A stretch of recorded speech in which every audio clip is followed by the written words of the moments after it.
All right, we are going live in just a few moments. Getting everything set up. Make sure everything sounds good. Getting audio ready to roll. And let's see how many takes it takes to... There we go. That's a good way to start out the day. That's what I'm talking about. All right, save it for the podcast. Gosh, what am I thinking? All right. Okay, here we go. Getting audio rolling. Oh my gosh. All right. All right. Let's make this bigger. Bigger. All right. Wish me luck.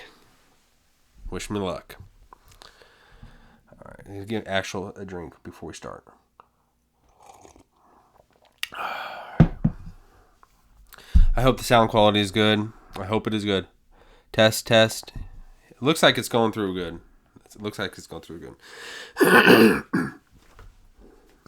Get all that out. Woo!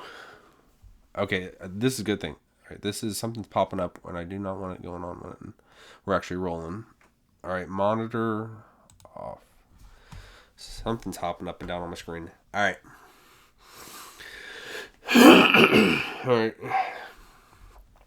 All right, ready? Let's go.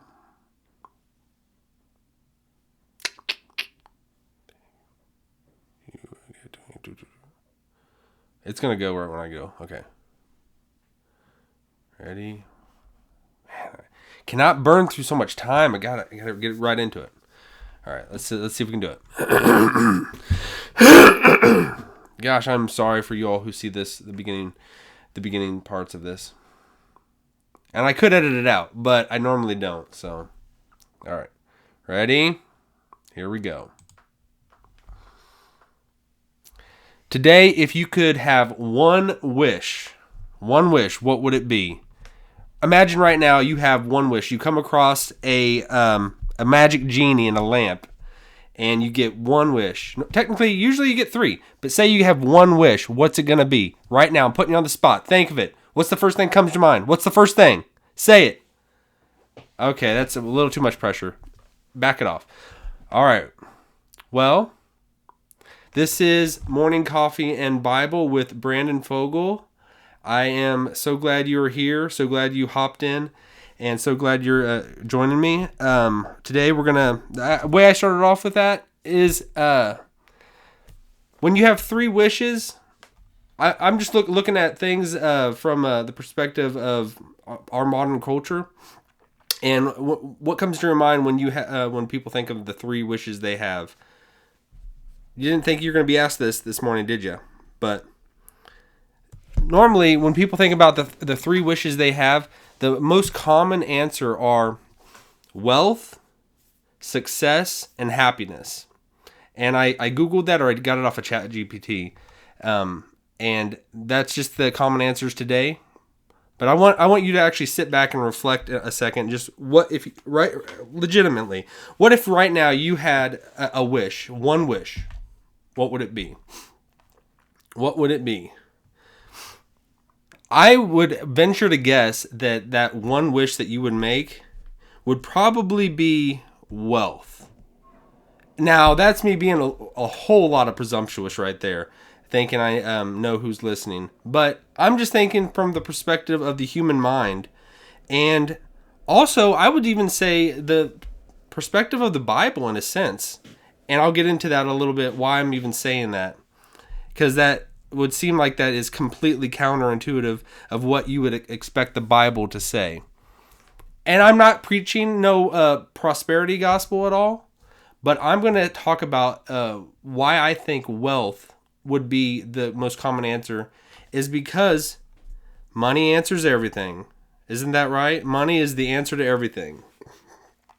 Now, I should have found that verse before I got into this, and I meant to, but that one skipped my mind. There is a verse I remember in the Bible, and if I am completely off track, I will do another video where I say, wow, I missed the mark right there. And it is from the book of Ecclesiastes. And I might later on in the show find that specific verse, but I remember there is a verse in Ecclesiastes which says, money is the answer to everything. Now, this isn't what you would probably expect. Maybe some people would expect, because there is a lot of prosperity gospels out there that people preach and talk about in churches, that the more you trust God, the more blessed you'll be, the more wealth you'll have, and if you'll be healthy as well. You won't face any sickness if you're doing the right thing, and God loves you. You're gonna be A-okay, and you're gonna have your bank account rolling. Your bank account's gonna be big. Your bank account's gonna be Elon Musk big if you are doing the right thing. Well, wow, I am all over the place, aren't I? Just starting off this morning. A lot of times it takes me a minute before I settle in and start going, but things go off in different directions. Things do not just go in one straight line for me. I bounce around. And I sometimes find my sentence as I'm talking it, as I'm speaking. But something I would say, let me kind of step back a little bit and kind of talk about the things we're gonna roll into this morning. First of all, I do want to say I don't think money is the answer to everything. When I'm pulling it out from the Bible, where it says that, it is from the viewpoint of the author. He's trying to convey, in this world, money is the answer to everything. Money answers everything. If you actually think about it in this life, what could money not solve? So if you actually read through the whole book of Ecclesiastes, you see that that's not the final and ultimate argument, but it is a lot. There's a lot of just kind of proverbial snippets throughout the book of Ecclesiastes that says, what does it say? It says there's a time for war, there's a time for peace, there's a time for planting, there's a time for reaping, there's a time, and a lot of just little words of wisdom that it gives us, but it doesn't necessarily mean, you can't just stretch it and say that that encapsulates the total reality of what the author is trying to give us. He's given us world wisdom, and from the viewpoint of this world, which he kind of, it's the whole argument of this life and taking everything to its logical extreme, and this world that we find ourselves in right now, the world that you find yourself in. I'm not just talking about me or anything like that, but you personally, the world that you are living in right now. Just think about it. Could money answer all your problems? I would say that naturally, it does seem like, if you really think about it, in this life, money would be the answer to all of our problems. It could, in this physical world that we live in. I do think about this sometimes. I think about what problem, what issue am I going through right now? Could money answer it? Seriously. I mean, take a second right now and just think about that in your life. If say you have bills to pay. Say you want a bigger house. Say you want a nicer car. Say, who knows, all the things that money can buy. Or say your health is suffering. Could money answer it? It could get you closer to an answer.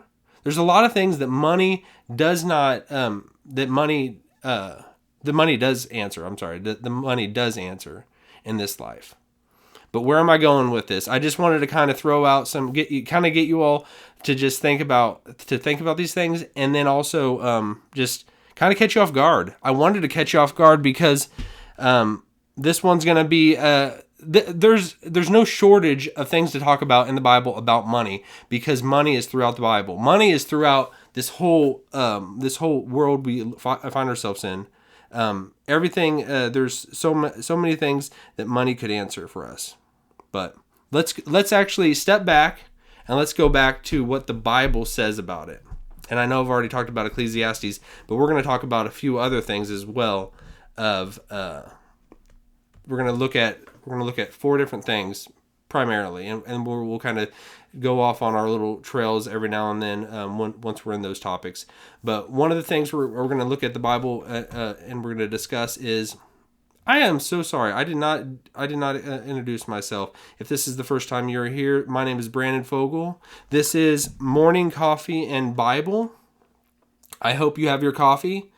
I hope you have it, and I hope it is brewed to perfection. I hope it is hot and piping. Who likes their coffee hot? Some people like their coffee cold, you know? But me, personally, I do like cold coffee. But me, personally, if I like it hot, and I like it extremely hot. Because once you have it in your glass, it can only get colder. It can only get colder. It does not get warmer in your glass. Unless you have a cup warmer that heats it up, those are nice as well, which kind of, it just debunks my whole argument right there. But I am taking a drink of H2O as well. Gotta stay hydrated. I call coffee my dehydrator and water my hydrator, and it's kind of like the what is that thing I'm thinking of? It's you got your dehumidifier and you got your humidifier, and once you got both of them going, they can. Once you get that perfect balance, that's when you're in a good spot. That's when you get that sweet spot. But if you got coffee, you got to have water as well. I just ramble. I am sorry that I ramble so much. Sometimes I just keep talking. Gotta fill that air. Which I know you don't want to hear that, but nobody wants to hear that. All right, let's step back a bit. It takes me a minute before I actually kind of settle in and get rolling. All right. First thing we're going to talk about is the Bible and how it's viewed. We're going to talk about the four things, and the four things are: we're going to look at Jesus' perspective, we're going to look at the Old Testament's perspective, the early church's perspective, and fourth, Paul's perspective, the Apostle Paul. I wanted to kind of bounce through those topics. The first one, and when I say perspective, I'm talking about the perspective on money. And the reason I even want to even talk about this topic at all, because it is always so relevant. Whatever we're going through, money it's what we get up in the day, and we have to go to work because we got to make money. We got to pay our bills. It's just a way to function and live. But I'm going to say a couple things. First thing is, money is neutral. It is not evil in itself. It's not good in itself. It is what we do with it that makes it evil or good. And we, when we talk about Paul, that's the fourth one we're going to talk about, his perspective. He mentioned that money is the root of evil, and the root of all kinds of evil. Or it actually says the love of money is the root of all kinds of evil. So we'll dive into that later, but just put that out there to kind of think about before we get into it. All right. Let's dial it back. First, let's look at Jesus's perspective. What is Jesus's perspective on money? So, and I wanted to bring this up because it's very relevant, but also if you're looking at the stock market each day, or you're looking at all the crazy things that are happening in our life, and like kind of Bitcoin and cryptocurrencies that are just going bananas right now, it is very relevant for our day and age, which is throughout human history. It's been the same way. Even back, throughout human history, we've had all types of currencies. And when we boil it down, what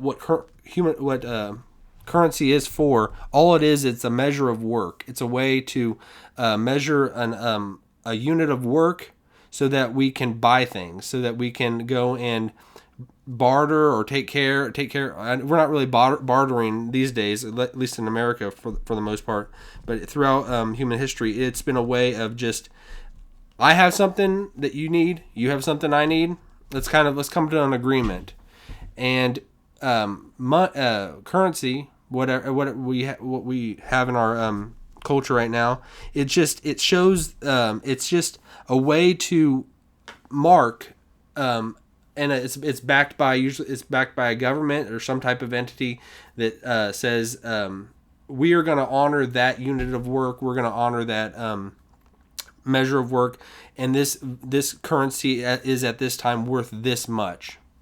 So there's a lot of economics there, and I'm not the best at economics. I've taken economics classes, and I study the news and everything. I study things of what's happening in our current culture and everything like that. But I am not a financial advisor. I will put that out there.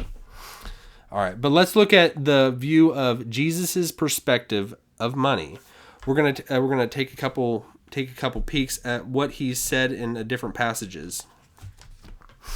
All right, I wanted to first off look at Luke chapter 16, and this is it's a story called that Jesus gave, which was the rich man and Lazarus. The rich man and Lazarus. I don't know if anyone's heard that one before, but we're going to look at that and just see. And Jesus's point in this parable, it's not all about just money. This parable, I'm using it as an example because it talks about the rich man who has a bunch of wealth and everything like this, and this poor beggar Lazarus, who has nothing. He has nothing, and but Jesus's point in this passage, it's really just to demonstrate kind of just how there's going to be a separation. No matter who in this life, there's going to be a separation at the end, and it doesn't matter if you're rich or poor. But he uses this example of this poor beggar and then this rich man. And he shows that no matter that in that that audience he was talking to, they would have expected the rich man is the one that's blessed by God. The poor man is not so much, and we'll kind of talk about that a little bit more when we get into the Old Testament's perspective of money and how we got here. I was in the wrong one. I jumped to John. It is Luke chapter 16. We're going to take a look at this passage. If you have not read this before, it's a good one. It is Luke chapter 16, 19, and we'll read some of it. It says, "There was a certain man, a rich man, who was clothed in purple and fine linen, and fared sumptuously every day. But there was a certain beggar named Lazarus, full of sores, who was laid at his gate, desiring to be fed with the crumbs which fell from the rich man's table. Moreover, the dogs came and licked his sores. So it was that the beggar died and was carried by the angels to Abraham's bosom. The rich man also died and was buried. And being in torments in Hades, he lifted up his eyes and saw Abraham afar off, and Lazarus in his bosom." So, this rich man, this is, for what we know, it's not an actual story. It's more of just a parable to drive home a point that Jesus is giving. And there was many parables that Jesus spoke to his to the people he ministered to, and he would be using a parable to convey a deeper reality. Now, some people might think this is an actual story. He's given a kind of an actual account, but I lean towards this is a parable just to drive home a point that he's trying to make. So this rich man who would seem to have everything he needs, he has this beggar that lives by him, and he probably even gives him a couple things. When he goes by, because we throughout our days, who doesn't always run across someone that is homeless, that doesn't have worldly goods, that is out there standing on a corner, is out there at a stoplight, and I don't know what you all like when you come across those people, and what is your first inclination? Do you want to give them something?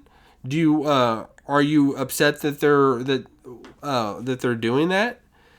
I don't know. I mean, like, a lot of people like don't want to because they think just giving someone a handout instead of a like kind of helping them or like a hand up, kind of like pulling them to a better way of life, and just giving them something, it's going to make them where they become dependent, and then they're just going to continue to do that. But this rich man, he has this beggar that every day he goes by, and he probably even gives him some things. But and this beggar, he seems like it seems like he's cursed from God. Like, you would think the people of God have to be blessed. God's got to be taking care of you. Well, he's the God of the universe. Why would he be your God and you not be taken care of? But then Jesus gives this remark. He says, he says, so it was the beggar dies, and then the rich man dies. I'm not going to point that one out. And if you're watching this, you could see that I have a screen that a thumbs up came, and it did not fit well with what I'm talking about. So I'm not going to acknowledge that. All right. So the rich man, the beggar dies, Lazarus dies, and the rich man dies, but they immediately go to two separate places. The rich man goes to Hades, and he's in torment, and then the beggar Lazarus, he goes to Abraham's bosom, which is kind of a way of saying paradise, or what in our kind of vernacular would be heaven. We think of heaven, we use the word heaven, but they would call it paradise or Abraham's bosom. So I kind of think of that as in Abraham's embrace. That's the way I kind of picture it. But drop a comment if that is not at all what Abraham's bosom is. All right. So, what do you all think about that? Like, what do you think about that when just like hearing that story of I'm going to actually read a little bit more just so you have a little more context. So the rich man, he's looking up and he sees Lazarus, and then he says, then he cried and said, Father Abraham, have mercy on me and send Lazarus that he may dip the tip of his finger in water and cool my tongue, for I am tormented in this flame. But Abraham said, Son, remember that in your lifetime you received your good things, and likewise Lazarus evil things. But now he is comforted, and you are tormented. And besides all this, between us and you, there is a great gulf fixed, so that those who want to pass from here to you cannot, nor can those from there pass to us. So that's tough. Now, just because this isn't a real account of what, like, it's not a historical event of what took place between a rich man and a poor man, but Jesus is driving home a point that it doesn't matter how blessed, and I put that in quotes, how blessed you look, how blessed you feel, and how much money you have, what type of bank account you have. It doesn't matter at the end of the day, because we're all gonna be returning to the dust. We're all gonna be our funerals are coming, someday, one way or the other. They're coming, unless Jesus returns. But we are all going to die. Our bodies are daily breaking down. They're not getting younger, and we are all appointed to die one day. So, and when that day comes, it doesn't matter how much money you accumulated throughout your life, how what your bank account ended up at your final breath. You are going to return to the dust, just like me. I'm going to return to the ground, and we are going to stand before God, and all that is going to be stripped from us. And as Job says, he said, naked I came from my mother's womb, and naked I will return. Because when we stand before God, our hands will be empty. And I would just want to step back and kind of think about this. As at the end of the day, just we get so taken in with the hustle and bustle of life that it's easy to forget, and just the distractions of our phones and what we're watching and just sporting events and just work and everything that is just taking your attention throughout the day. There's people in your life, whatever. You have your family, you have your friends, everything you're going through. Ultimately, we all stand as individuals, and we will stand as individuals before God. We're our parents, our immediate or family, like our wife or our spouse or children. When we stand before God, they're not going to be right there. It's going to be us alone before God, and how our relationship has went that's all we are going to have. And when I say our relationship, I mean our relationship with God. He is the one that we are going to spend eternity with, and when we start spending eternity with Him right now, that is going to we're gonna get closer to the one that we're gonna spend eternity with.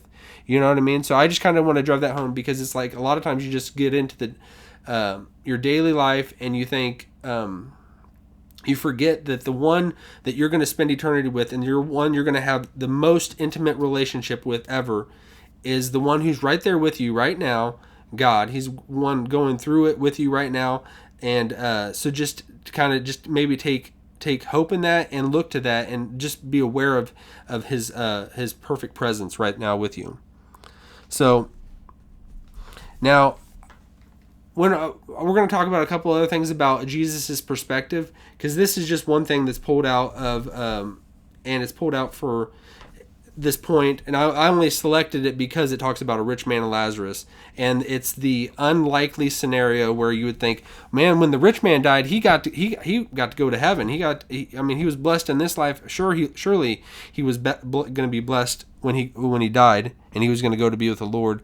But Jesus turns it completely upside down, and the beggar Lazarus, he is the one who, for all the world, that you would think he's the one that doesn't, God's certainly not taking care of him, but he's the one that goes to be with the Lord, and the rich man finds himself in torment and in Hades.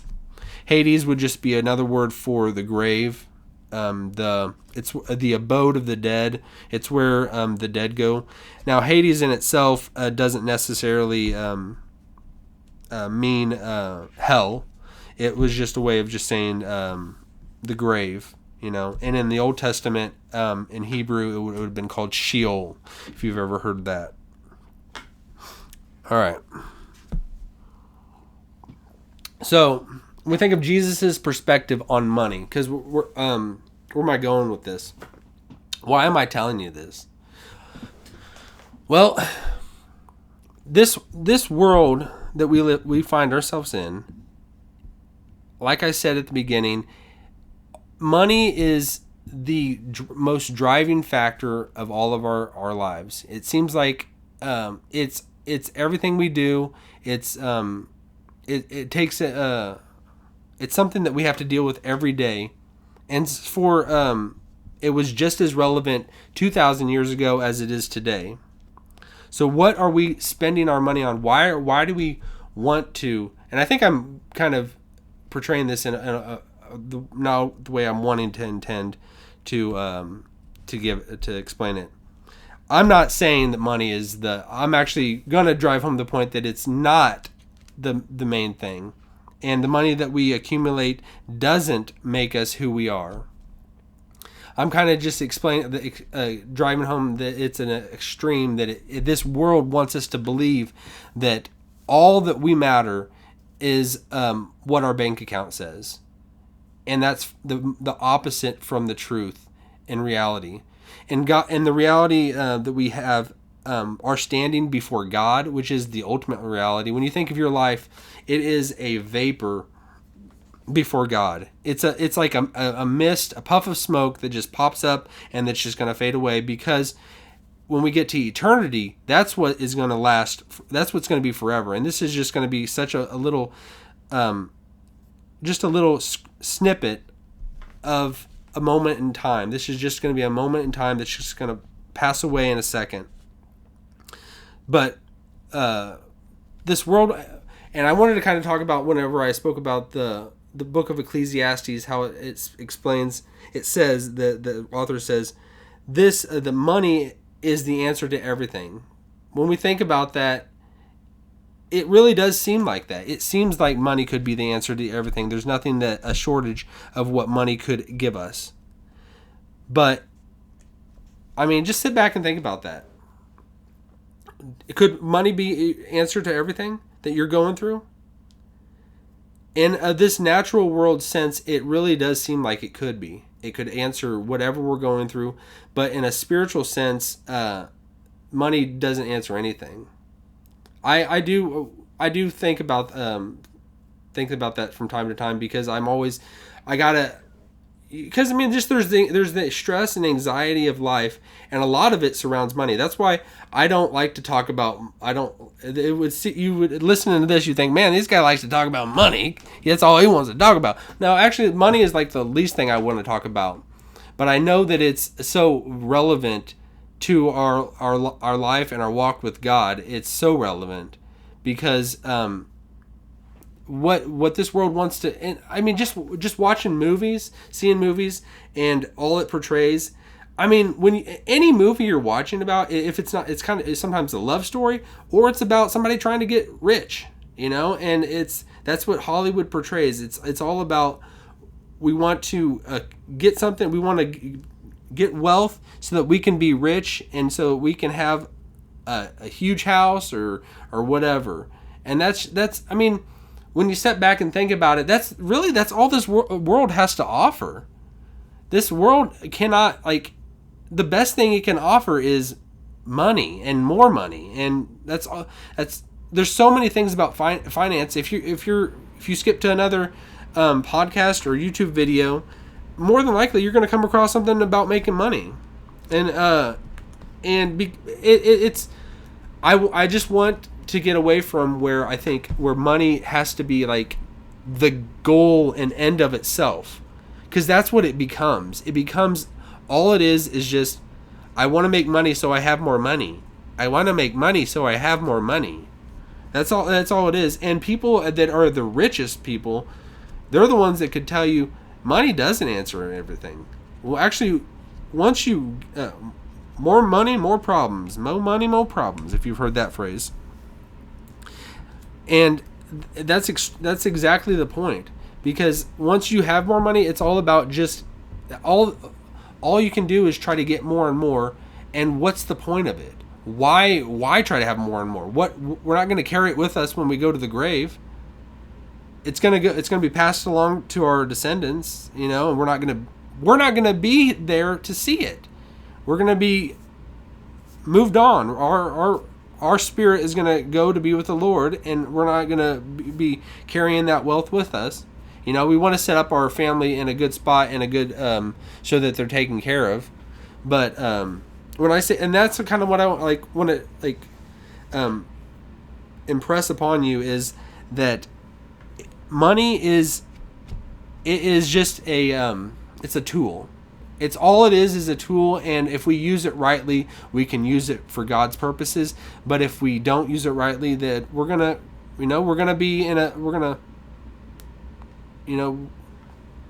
am I trying to say? We're gonna use it in a bad way, and it's not gonna be honoring to God. It's not gonna be taking care of other people. So it's all about, it starts at our hearts and how we're gonna use that money for other people. How can we take our money and use it for God's kingdom? I mean, it's hard to even think about, because we got things to take care of ourselves.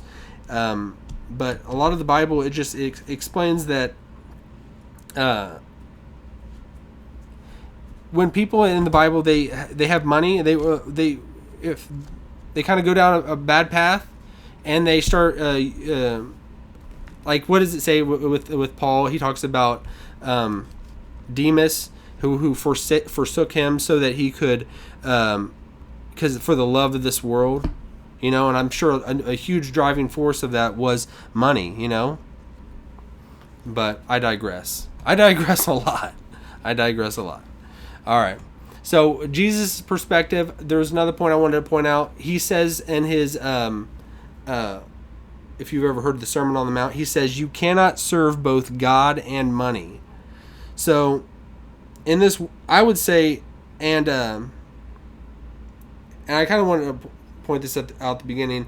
If anyone's ever seen the movie Wolf of Wall Street, that is a movie that is highly intensified about money. That's all it's about. That perfectly encapsulates our kind of perspective of money, because Leonardo, his character, Jordan, I think that's his name in the movie, but he says he talks about all the drugs he likes, and he and everything like that, and he says, but the drug his best drug of choice, and he is money. That's what that's his God. He wants to just make more and more of it, and and he takes advantage of people in a lot of ways to do that, and it's all about the God of this world, which is money in that movie.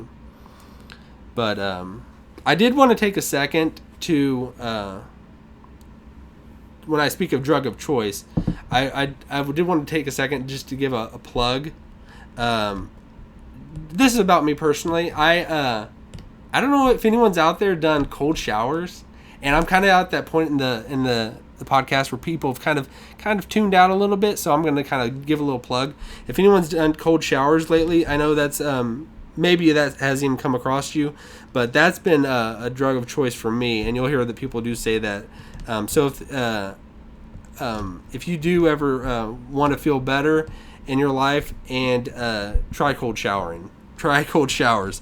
I told my parents that, and they were both like, they thought I was crazy, They're like, what are you talking about? I would never do that, but I'm serious. Try it. If you want a new drug of choice, get away from anything else and kind of clear your mind. Try cold showers. Seriously, it's pretty good. It'll make you feel a lot better. Well, anyways. All right, so Jesus says you cannot serve both God and money. Now that's think about that. What is motivating you? What is motivating you to get out of bed? And is money a part of it? Money is in itself,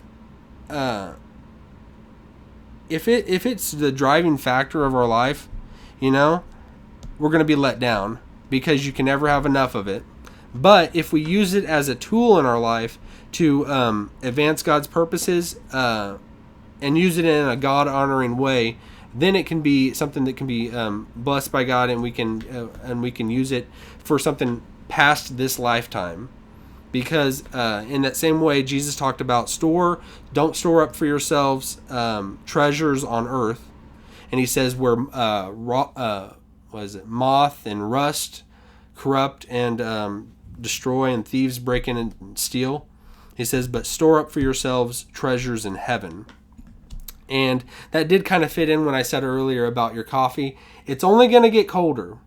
And just like your possessions, they're only going to get rustier. They're not going to stay that pristine condition for long. And a lot of times it fades away very quickly. So, and lastly, I would say Jesus talks about if you've heard the story about the rich young ruler, this is kind of a tough one where he explains this rich young ruler comes running up to him. I always picture him running up to him. Who knows? He might have just walked. I don't know. But he comes running up to him and he says, good teacher, what must I do to inherit eternal life? And what does Jesus tell him? Well, he tells them a few things at first. And if you go through that account, and I'll give you the verse for it, just so you have it. Matthew, well, it's in all three synoptic gospels, Matthew, Mark, Luke, and John, but the one I'm pulling from is Matthew 19:21 through 24. And Jesus tells him, because this rich young ruler, who's a rich young ruler in our culture right now? There's probably a lot of them. Think about all the influencers out there. There's a lot of influencers out there. You know what I mean?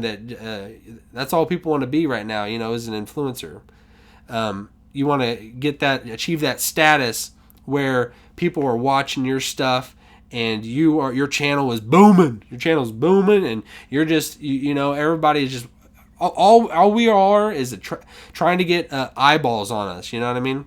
And I'm talking about the group of people that in TikTok and in Instagram and all the different social medias, and just and our culture is all about that. We want to get eyeballs on us so that that we can build our brand. And I'm not saying anything's bad about that. I want to in my own life try to build my brand and try to have influence. So nothing in that is bad. But I'm just talking about kind of just to take kind of that in our own common understanding of what this rich young ruler back then, say this TikTok fellow came running up to Jesus, and he's an influencer. He's got money and he's got all the prestige in the world. People listen to him. People care about what he thinks. And then Jesus takes what he thinks and all the people around him think, and he turns it upside down. And what does he say to them? Or what does he say to him? He looks at this man who comes up to him and says, the man asks him, "What must I do to inherit eternal life? What can I do to get to heaven, Jesus? What can I do?" And he thinks he's doing everything right. He takes care of his family. He all the 10 commandments he's obeyed since he was a little boy. He's doing them perfectly. And Jesus is probably like, "Well, you should go catch my my Sermon on the Mount a few weeks back, and you'll probably rethink that of thinking that you have kept all the 10 commandments and you're doing it perfectly. You've done it since you were a boy. Because ultimately we are not. Whether the 10 Commandments says do not commit adultery. Jesus says if you've ever lusted after a woman, you've committed adultery with her in your heart. So just it all starts in our heart. Is the Bible says do not, in the 10 Commandments, do not steal. Well, it starts in our heart. Do we? And even one of the 10 Commandments is do not covet, where that's kind of addresses the heart issue, because it says do not covet. When we think of coveting, have you what is coveting? Coveting is somebody else has the life that I want to have. They got that life that I want to have, They, my neighbor's got a really cool car, I want that car. Or it's just somebody's got a woman you want, or someone's got a man you want, or whatever, or a family you want, or children you want, or whatever, or the job you want, because really it all starts in our heart. Throughout the day, I got to check myself multiple times a day, because I'm always, I'm wanting something that someone else has, and what that's doing is being unthankful to God with what I have, not being content with what God has given me. And it's once if we kind of take those feelings in our heart where we start coveting what other people have, and we take them and they become action, that's why it all starts in the heart, and then it leads to, if you have anger towards someone, what it would lead to would be murder if you took it to its complete extreme, And there is a degree where murder is definitely a lot worse than having anger towards someone, but it starts there.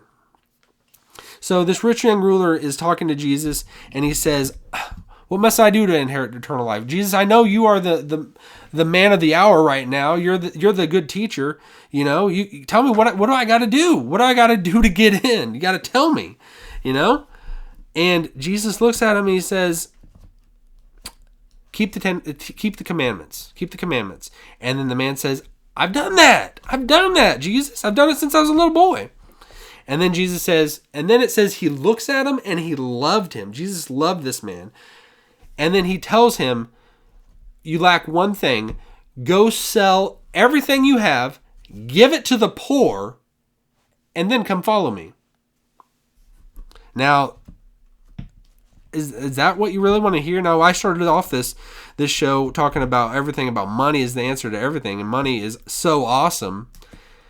And then Jesus says something like that, like, go sell everything you have and give it to the poor? What? That is completely not what we want to hear.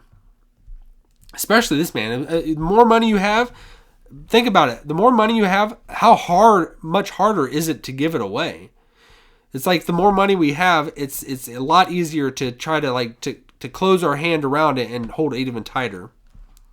Whereas money it like says in the Bible, it'll make itself wings and it'll fly away in a day. It'll fly away. It is so not reliable. Money is not reliable at all. You think of like what is your hope right now in? If you're a person that has stocks and you're in the stock market, you might feel pretty good. You might, and to take it back to the Wolf of Wall Street. What's that character? Matthew McConaughey. He says this person, he's getting rich, and he says on paper. He says, but meanwhile we're bringing home cold hard cash. But really, like, if you're putting your hope in the stock market could tank tomorrow. It could tank today. It's, and people in this world there's going to be people that are rich and there's going to be people that are poor. One is not more blessed than the other before God in reality. And somewhat, the poor are almost in a better position because they are not putting all their hope in just what can I have, because they don't got anything.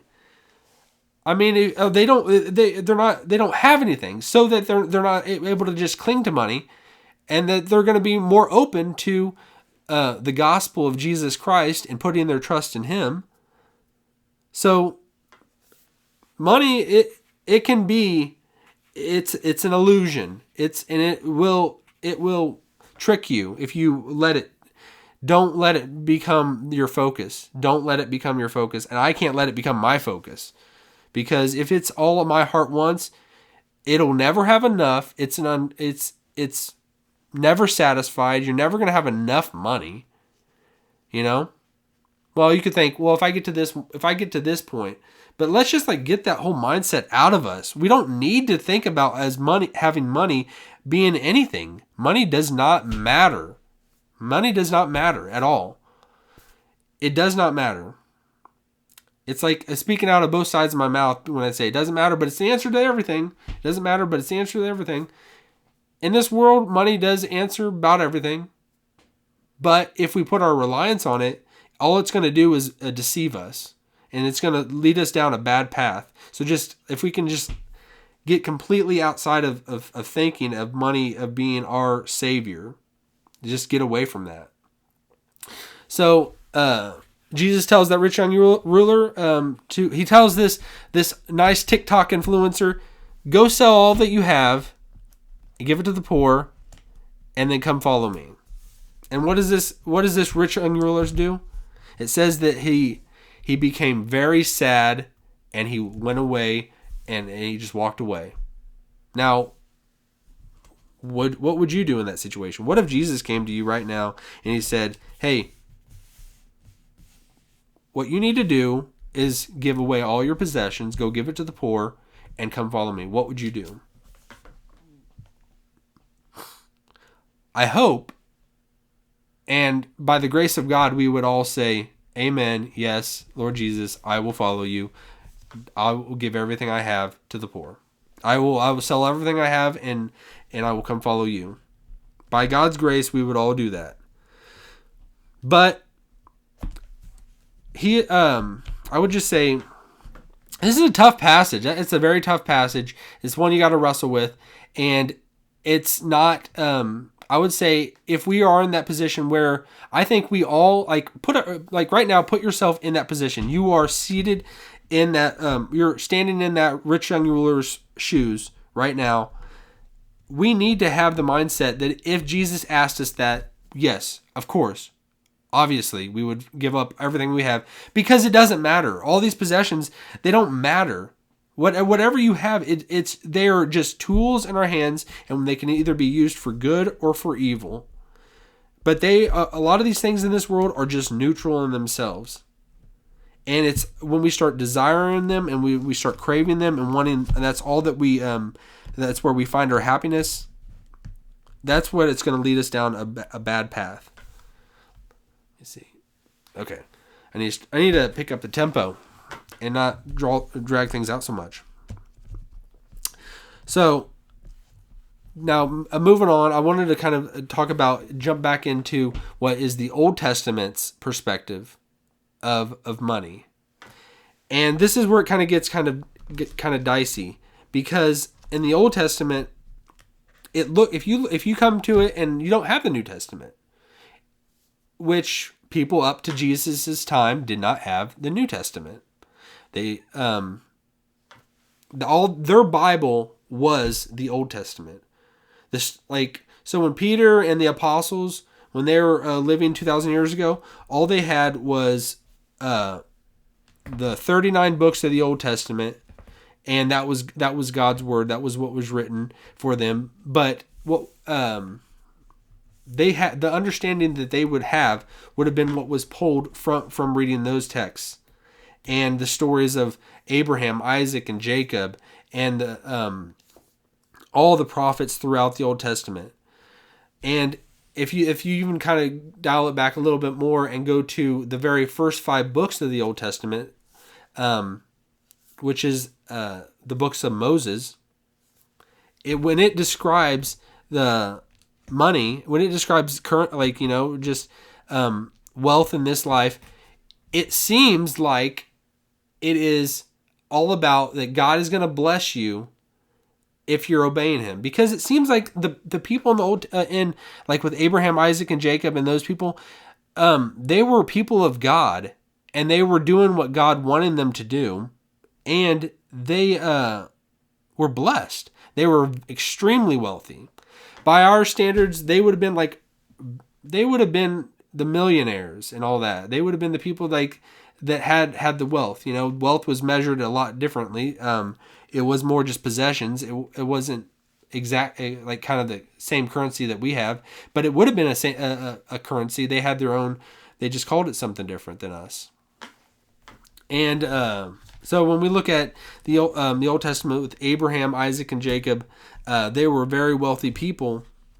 And when we get to the books of Moses, as in when he gives the commandments from that God gave him, when he gave him the 10 commandments, and then all the commandments from Mount Sinai that God gave to the people of Israel, it does seem like, because God says, and that's where it gets kind of tricky. It gets kind of tricky because when you take these, you got to look at it through the lens of there was a covenant that was made, a particular covenant that was made between God and the people of Israel.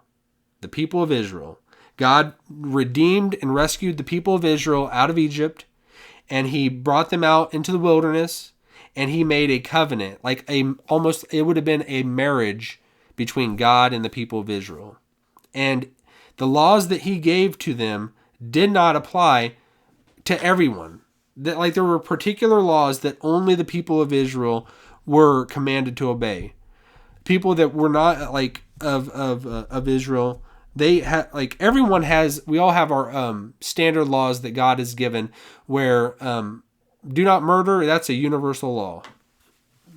It applies just as much to an Israelite as it does to someone who is of any other nation. And there's certain laws that are what am I trying to say? There are certain laws that are across the board, they're applicable. But then there were specific laws that were only for the people of Israel that God made in making that.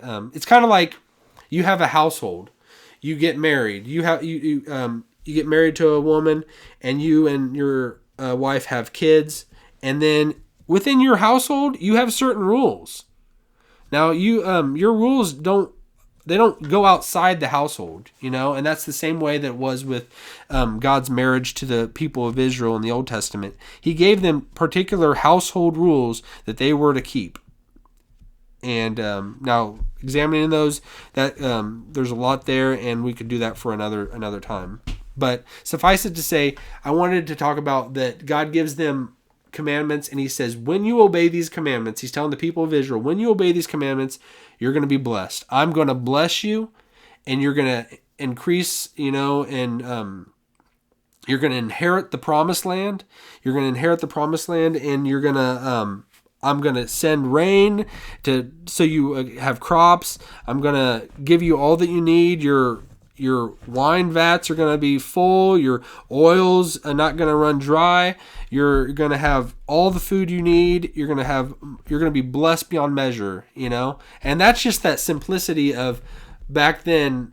I just think of it as like we have so many things in our world that I need money because right now I want to buy that car. I want to buy whatever, And just that simplicity of back then, that when you were blessed of God, you were all you needed was food to take care of you. You needed clothing or whatever, Just if we could get back to that, that we are content with, that's all we really need. All these other things, that's just a bonus. That's awesome that God blesses us and we get those other things in our life. But really all we do need is just food and clothing and shelter. Like with those, when we get to Paul, and we'll talk about what he says. But I do want to say it right now.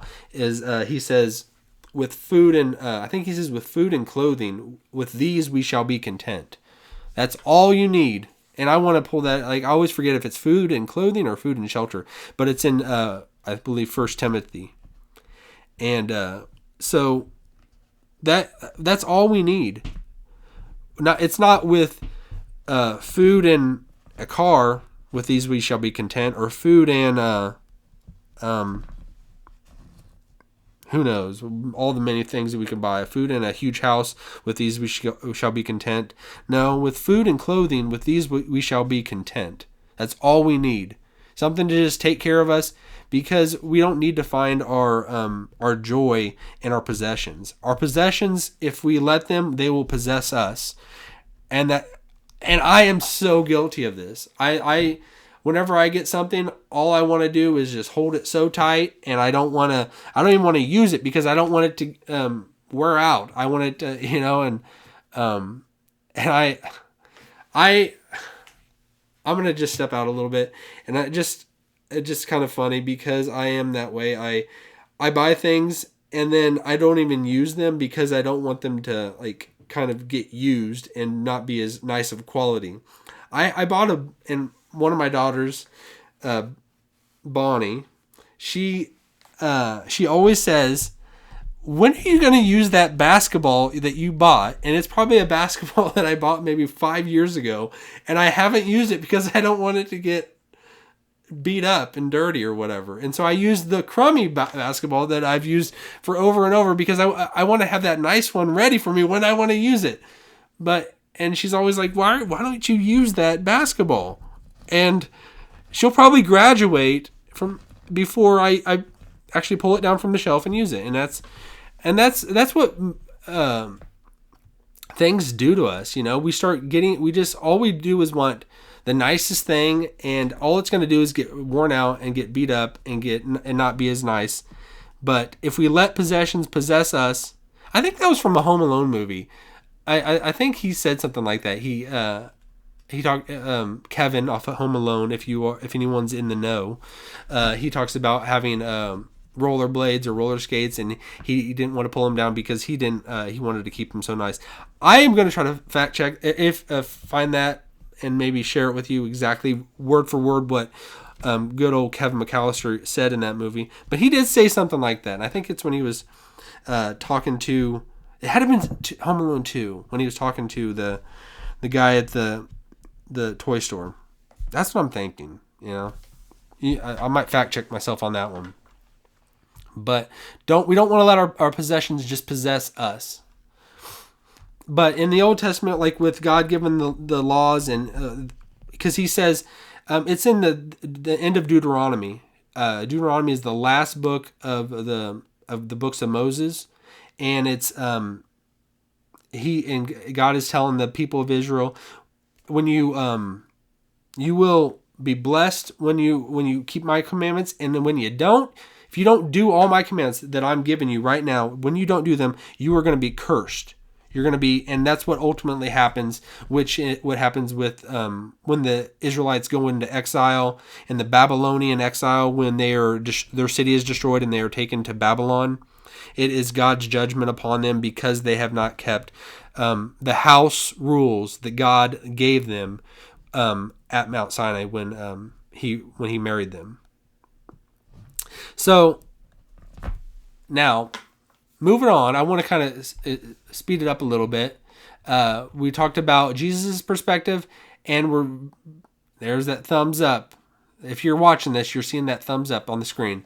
Yes, that must mean I did something well, or I just gave myself a thumbs up. Either way, all good stuff. Good things. Good things. All right, so we talked about Jesus' perspective. We talked about the Old Testament's perspective. Next, we're going to talk about the early church's perspective, and then lastly, we're going to talk about Paul's perspective. All right, the early church's perspective. Now, when I say church, I am putting that in quotes. Oh my gosh, that is... All right, if anyone's watching this, I am finding out all these hand gestures. I just did quotes, and it looked like confetti came raining down. So I got to learn these. So I guess if you do quotes, confetti's going to come down. But I say the church's perspective, the early church, and the reason I'm saying in quotes, because, I mean, it's like the church was formed then, but it is still the same people of God throughout the Old Testament into the New. It's not like God suddenly became the church. God suddenly became the people. I don't know words. What are words? God suddenly became the God of a group of people that are now the church. No, it's been his same people of God throughout the Old Testament and into the New. Throughout human history, God's had one group of people. It's not like he has some people in the Old Testament and then it's a brand new group of people in the New Testament. No, it's the same people of God from Genesis to Revelation. And it's the same people of God that are going to be able to spend eternity with him. So when I say the early, that's why I'm saying I put that in quotes about the early church. But when I'm talking about that, I'm talking about in the New Testament, after Jesus is raised from the dead, he goes into heaven, and the apostles are to go to the world and preach the gospel and share the gospel and bring as many people as they can into the community of believers, and tell them how they can be forgiven and spend eternity with God. You know, that's our mission, is to share Jesus throughout the world.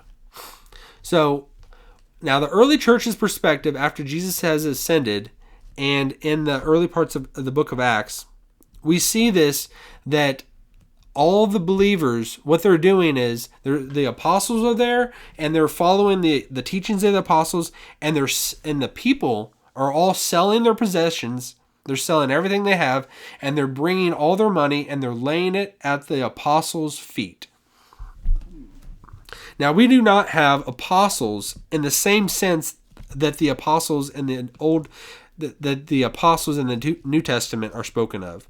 Once the final apostle, John, who wrote the book of John, and I believe the book of Revelation and the letters of John in the New Testament, once he died, I think he was the last living apostle. And when he died, that was so you could kind of qualify it as in apostle, as in capital letter A, apostle. Jesus had the 12 apostles, and he had the apostle Paul, who were his direct representatives to kind of speak in the same authority that Jesus had. When Paul like kind of gave teaching and wrote his letters, that was like it was teaching exactly from Jesus's direct mouth, because he spoke. He was sent as like kind of what's called an emissary, or someone who speaks on behalf of, like a king sends someone, and what that messenger goes out and tells someone, they are speaking in the same authority as the king, but they're doing it as a representative. So in this early church, whenever what's happening at the beginning of the early church, they're selling their possessions and they're bringing it to the apostles and they're laying it at their feet. And then there's an odd story if you kind of jump into, and I put Acts 6.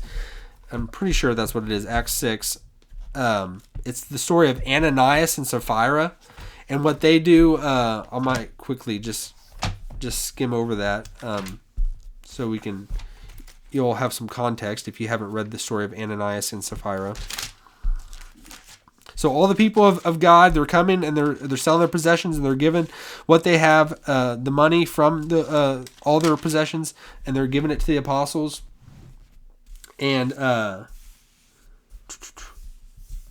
right, no, it's actually maybe it's Acts 5. Oh my gosh.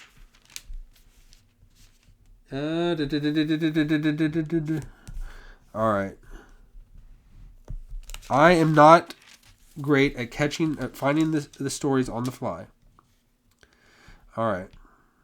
Well, either way, I will kind of reference it. It is in Acts 6-ish. That's what I remember it from. But trying to find it, it's going to take longer than I care to spend on it. But Ananias and Sapphira, they're a husband and wife, and what they do is, as they see all the other people selling their possessions of the early church and bringing all their money and giving it to the apostles, what do? They come to the apostles and they conspire together and they agree beforehand, and they say, and they go to the apostles and they give all the money they have, but they hold back some of it and they don't give it to, they don't lay it at the apostles' feet, everything, which they weren't, I would say they were not commanded to, in the first place, give all their money to the apostles and to the early church. They were not commanded to do that. But what their sin was they were lying about it. They were pretending like they did sell everything they had and they were giving it to the apostles. They were actually, in reality, holding some of it back for their own and kind of maybe storing it somewhere else, and they were going to just use it for their own purposes, but just making it seem like they're a part of God's people and they're completely bought in. We've given everything, but really they were lying to the church. They were lying to the apostles, and it says they were lying to the Holy Spirit.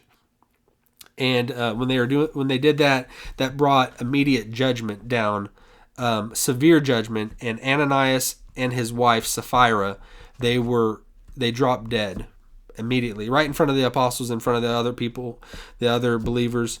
And so that was a severe judgment, and it was kind of like just to kind of, because we think of the Old Testament's all about God's wrath and judgment. When we get to the New, that's when we get the really lovey-dovey Jesus, and everything's all about love, and there's no more harshness. There's no more this God of the Old Testament that brings judgment and all this like that.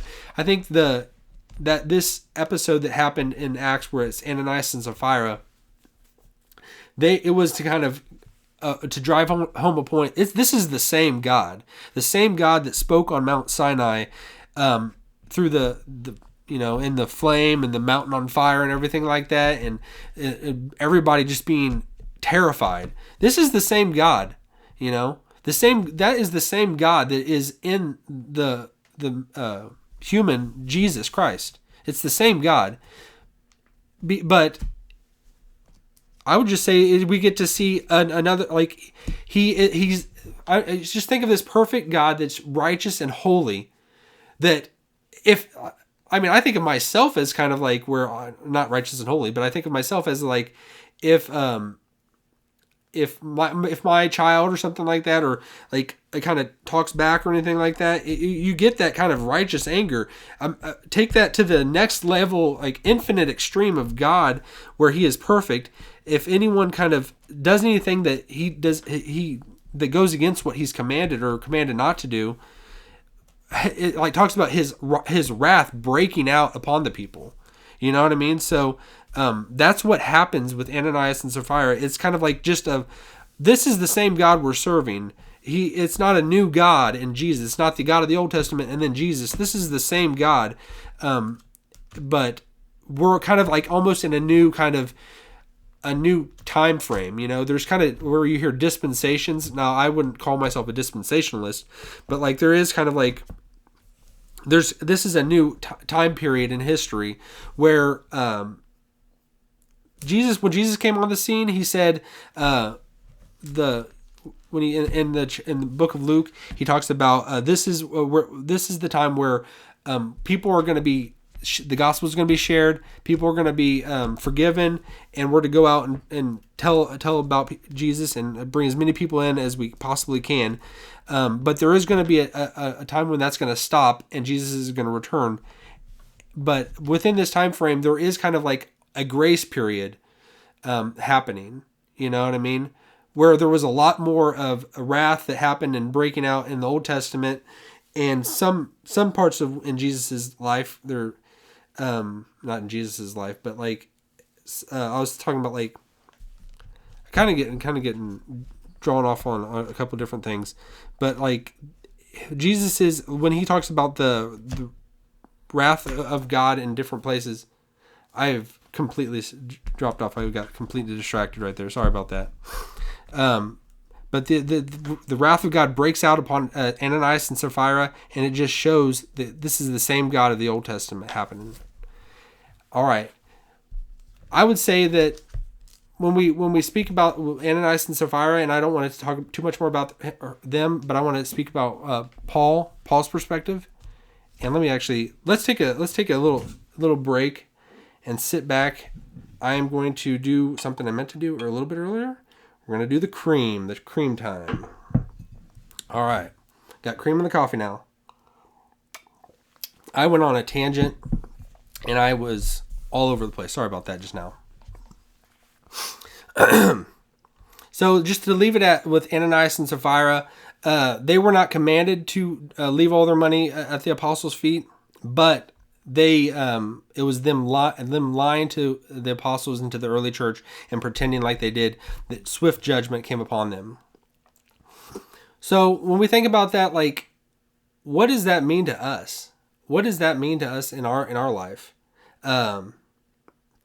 Do we need to come and lay our money at the churches, at the door of the church, or give all our money to the poor? I would say no, but if God was to specifically call you to do that, yeah, you would.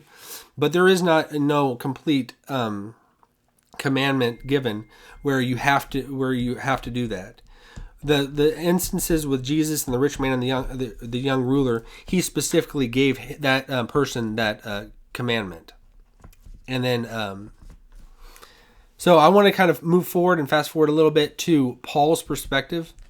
Now, when we talk about Paul, I'm talking about the Apostle Paul in the New Testament, and he is the one that persecuted the church, and that he ultimately became a Christian because Jesus appeared to him on the road to Damascus, and what he talked about. I'm getting all these notifications. I'm sorry. When you talk about Paul's perspective, I gotta for future, I need to silence that. I need to silence these things so they do not come through. That is silly of me, and I would put it on Do Not Disturb now.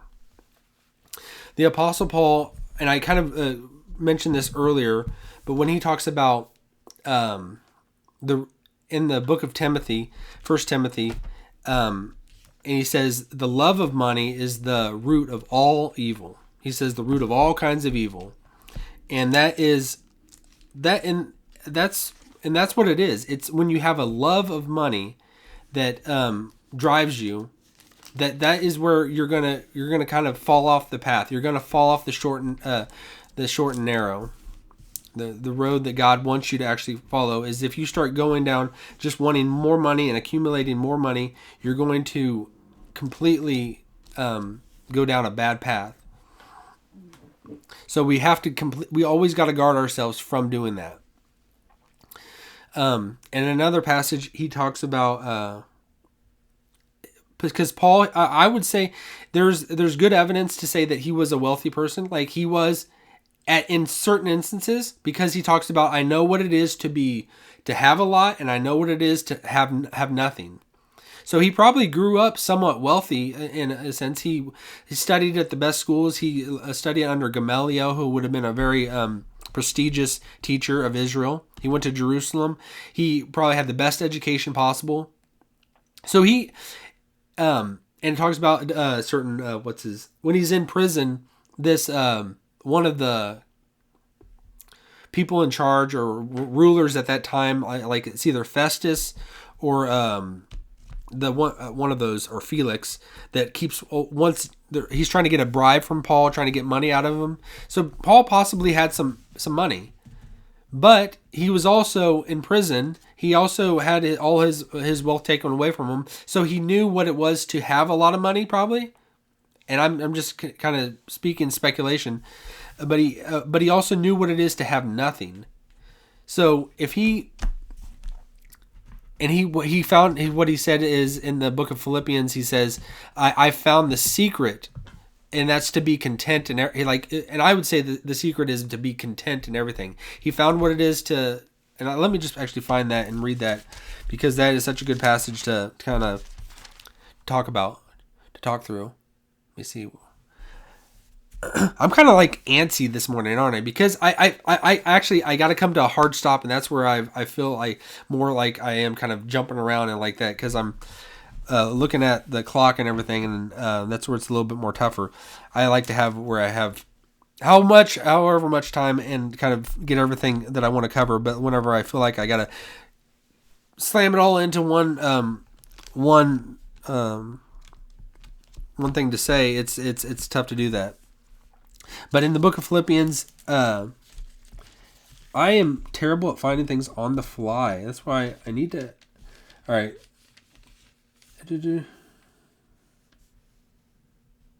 Here he says. Paul says, not that I speak in regard to need. He's talking to the people that gave him a gift, that he's in prison and people gave him a gift to kind of take care of his needs. He says, not that I speak in regard to need, for I have learned in whatever state I am to be content. I know how to be abased, and I know how to abound. Everywhere and in all things I have learned both to be full and to be hungry, both to abound and to suffer need. I can do all things through Christ who strengthens me. So that is, he's found the secret. And he says, I can do all things through, and he ends it with that. I can do all things through Christ who strengthens me. So Paul's perspective, and I feel like talking about Paul, there's so much there, and I would love just to even spend more time to just talk about him. But his view on money is, he knows that it can. We don't need to put our hope in it. It does not need to be something that we live for and we die for, and all we do is chase after more and more. But we can be content and not have to hold on and cling to all the money that we hold in our hand. Our bank account, it's gonna wither away. It doesn't matter. It doesn't matter. You know what I mean? God could take all your wealth tomorrow. He could make you really rich tomorrow. It doesn't matter, because ultimately where our heart is, that is where our treasure is. You know what I mean? So if God is our treasure and seeking Him and doing what pleases Him, that's where we're going to find contentment and being at peace. Because just spending time about how can I grow my my bank account? How can I get more wealth? How can I do any of that stuff? It's just going to let us down. It'll let you down because you'll never have enough, and it will deceive you, and it will take you down a bad path. So I don't want it to do that for any of us. So I know I've rambled a lot. I may just take the last few minutes of this time and just kind of summarize as much as I can. I was all over the map today, and I think I had that feeling of because I had a hard stop that I needed to get it done by, and I felt that pressure. Does anybody else feel pressure in life? And it's just like I felt that pressure. I gotta get it all in. Can't let one thing go. And that made me, I felt like just kind of just go take things in a way that I did not mean to do. Looking over this, reading through this transcript again, and just kind of watching this, I'm probably going to see a lot of things that I did not convey the best that I meant to. But let me kind of summarize it with a few things. Money, even though I said in the book of Ecclesiastes, it says that money is the answer to everything. In this life, it seems like it is the answer to everything, but in reality, all it can do is answer the things of this world. It's not going to make your heart feel better. You can be the richest person in the world and your heart be completely empty. You can have all the wealth in this world in your heart and you just be completely miserable. That's why there's people that win the lottery, everything like that. So many stories about somebody winning the lottery and they just go completely in a bad direction. So just if your desire is just to win the lottery, and I've bought in a lottery ticket before, so it's like I understand you. It's like just want to see well, what if that happened to me? But really, even if you won the lottery, it's not going to answer everything. It's just going to bring more problems into your life. You're not going to have everything you need just because you have more money. It's going to let you down. But we can, as God's people, as the people of God, we can take and use it as a tool. Use money as a tool, not to just get more of it. Don't let that be the thing that drives our heart and something that just makes us just feel like that's what's going to make me feel satisfied. That's what's going to bring me peace. Money is not going to bring you peace.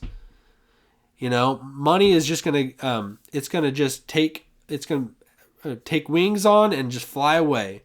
It's not going to bring you peace. And once we kind of get in that mindset that it's just use it as a tool. Have all your possessions right now, just take them and just have an open hand.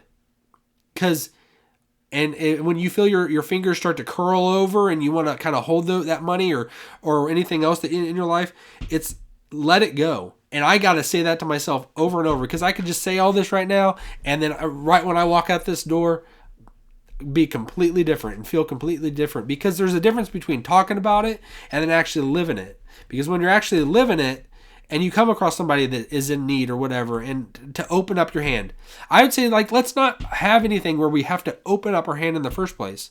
Let's always have our hands open. God puts in our hands whatever we have. He puts it in there. So we're not going to close our fingers over and hold it tight or anything like that. He puts it in there and he can take it away. Let him do with it whatever he wants. Let's live our lives as if we have our hands open, and God can use it with whatever way he wants. A lot easier said than done, and I completely agree. Because I fall so short of that so many times. I fail so much, but hey, let's be vulnerable. I'll tell you like it is. I fail, and I do things the way that I look back and I'm like, man, I wish I would have done a lot better than I did. I've been in situations where I've been kind of overseas, and I had opportunities to give to people, but I held my money. And I look back that I held things I held things tied to myself, and I'm like, why did I do that? Why did I not just give? Why did I not just, because it's I surprise myself, but when you're actually in it, because you'll pull up to someone next, and I'm not saying that every person you pull up to, you got to give something to them. It doesn't, that does not mean that at all. But it's like, have that mindset of when you approach someone, or when you're put in a situation, that our immediate thought process is no. Don't have that be your thought process, where your immediate way of thinking is that you're just completely cut off. I'm saying no to this person, or I'm saying no to doing this nice deed or whatever. But have the mindset that you are just open, and say, God, whatever you want me to do, I am open. Just put yourself in that you live with the mindset of, God, whatever you want me to do in this situation, I am open. Do with what you will, and I'm going to strive to just keep myself open. I'm not necessarily. I walk up to this person, or I pull up to this person next at a stoplight. I immediately got to give them something, and I'm driven out of guilt, and I got to just to feel like I did something right, or I made God feel happy with me, or whatever. No, just drive up, and I am open. God, whatever you will. Use me however you will. I am open, and whatever situation, just have that thought process of being open to the leading of God. Just put yourself in that, and by God's Spirit and by His grace, He'll lead you in the way that He wants you to go. All right, so I'm gonna close it at that. I hope you all have an excellent day. I hope God. I hope you recognize how much God loves you, and He's with you right now. And I hope you just feel His presence.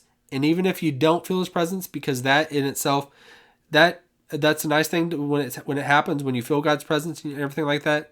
But it's not always going to be there. It's not always going to be there as in the feeling. He is still always there. So have that mindset that He is with you, and whatever you're going through, He's with you. Take His leading wherever He leads you, and just have that openness. So I hope you have a great day, and God bless. Peace.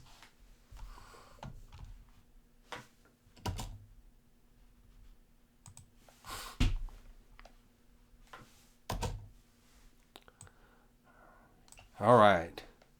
That was not pretty. I would say that. I will leave this to the people that see the videos of this. That did not feel good. I felt like really rushed, and felt really I was all over the map there. So this like how I feel like right now, even though I'm on camera, there's that sense when I was doing the video that I felt like I could not say it the way that I wanted to explain it. Did not go well in my opinion, but we'll do the regroup, look it over, and to anyone that's watching this, I hope you have a wonderful day. Peace.